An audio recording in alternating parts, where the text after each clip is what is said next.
So you know all those character flaws your parents or your teachers used to get on you about? Well, it turns out they just might make you a great developer. Okay, so maybe these flaws themselves are not great for our character, but some of these flaws are actually good skills to have as a developer. I'm going to give you my top 3 and tell you why, if you have one or more of these, you're in the right place. Hey Junior Devs, Dev Mentor Dave here, helping you bridge the gap from learning to code to launching a successful career. Leave a comment below about a character flaw that you think would be good for a developer to have, or maybe one that you think I missed along the way. Since we're talking about character flaws, we have to ask the question, does that mean developers are just bad people with good paying jobs? No, of course not. I know a lot of developers who are great people, but the reality is there are some of these characteristics and flaws that, if left unchecked, could lead us down the wrong path, but in moderation can actually help us do very well as a developer. This first one is one that happened a lot when I was first starting out as a developer, especially my first job. My first job was actually freelance work, working for my brother, and so I was working from home. I was still learning a lot of things as I was going, and I didn't really have a whole lot of accountability. Eventually, there would be specific deadlines that would come up, and I was not always ready for them ahead of time. And I remember many times getting a video call from my brother asking me if I was ready and where things were at and how things were going. I would spend the next 14, 16, 20 hours sitting at my desk feverishly coding, trying to get everything done. And if you don't know what this flaw is, it's basically procrastination. See, procrastination has one good effect, and that is that it causes you to get really good at doing hard things very quickly. So when it comes to crunch time at your job, you have the ability to kind of hyper focus and really get a lot of stuff done and packed into a small amount of time. Why is that? Well, you're kind of used to always doing something at the last minute. Your brain is just kind of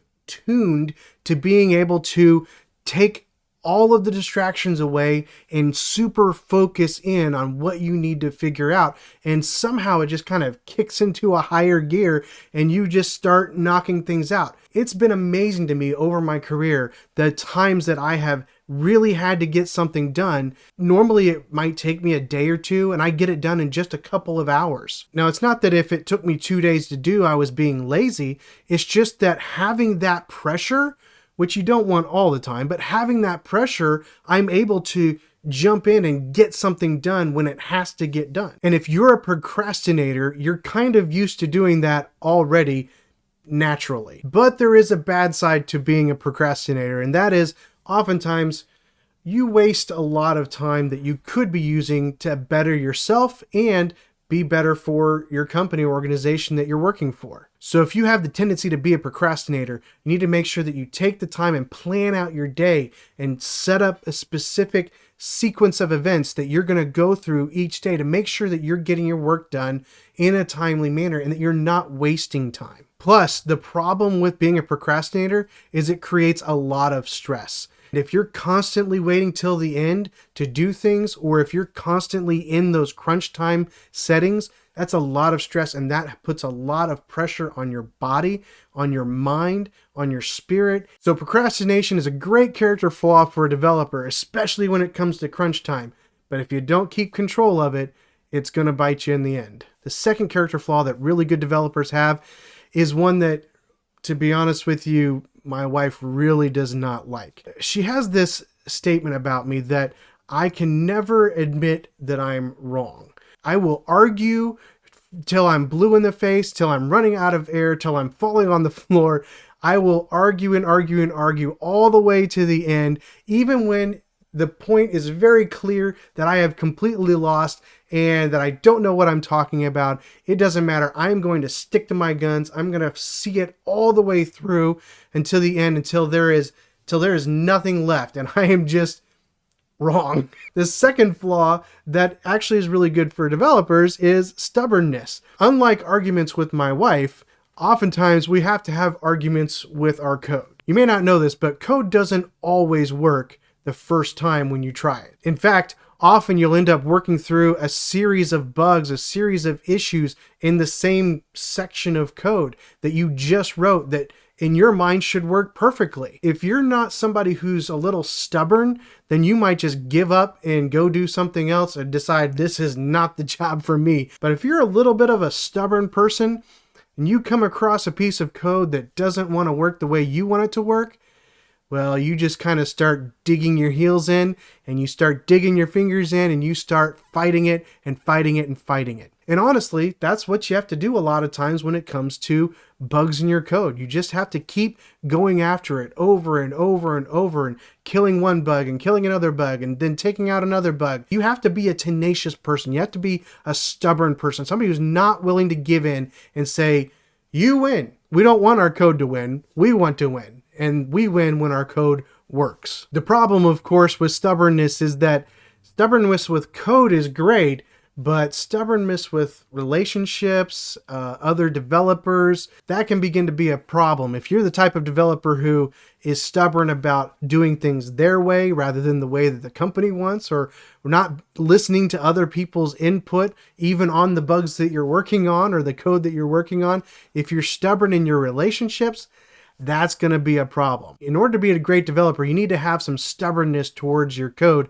and the problems that you run into, but you need to hold it back and watch it when it comes to your relationships, both outside the workplace and inside the workplace. Okay, so we've talked about procrastination, we've talked about stubbornness. What's the third one? Well, a few years ago, I had a coworker who was a junior developer, and so they were learning a lot of different things. They were trying to get up to speed, and as they were learning, as they were growing, they were constantly worried. They were constantly worried that they were doing the code the right way. They were constantly worried that they were keeping up with the expectations of the company. They were constantly worried about whether or not they were going to have a job in the next few days or weeks or months. And the reality is they ended up being a great dev, and now they're really a senior level dev, and they still work in this industry and they do a great job. And honestly, they still sometimes worry a little bit. And so that's the third one. And the third one is insecurity. See, the benefit of having a little insecurity, feeling like maybe you're not quite good enough, is that it can push you to excel in other ways that people who think they're good probably won't excel. See, one of the things I noticed with that coworker was that he would spend more time learning and growing his skill set than other people on the team would, because he was always afraid that he wasn't going to measure up to the standard that somebody else was putting for him. And when you have just the right amount of insecurity, that'll be a good thing to push you to excel, to do better. And you'll always be trying to reach another level. Whereas if you're pretty secure, you tend to not do a whole lot. You tend to not work so hard because you can just do the job. But the problem of insecurity is that if taken too far, it can become a paralyzing thing. It can cause you to have so much fear of failure that you begin to actually fail, and you don't grow and you don't get better and you actually get worse. So you really have to watch out for insecurity, because while it can be a great tool to help you move forward, if it paralyzes you, you're in a lot of trouble. So the top 3 character flaws for a developer are procrastination, stubbornness, and insecurity. And again, in right moderation, they can really help you move up in your skills and grow in your skills and move forward in your career progression, or they can really turn you into somebody nobody wants to be around. If you're feeling a little insecure still and you're looking for what is that next step that I can take to really be successful, don't just follow the career path your company has set up for you and internally to become a senior developer. You need to blaze your own trail and come up with your own career path. And that's exactly what I'm going to explain to you how to do in this video right here. Hey, if this content's helpful to you, would you click the like button so that we can spread it out to more people? And then if you haven't subscribed, please hit the subscribe button and the bell icon to be notified the next time I upload a video, and I'll see you on the next one.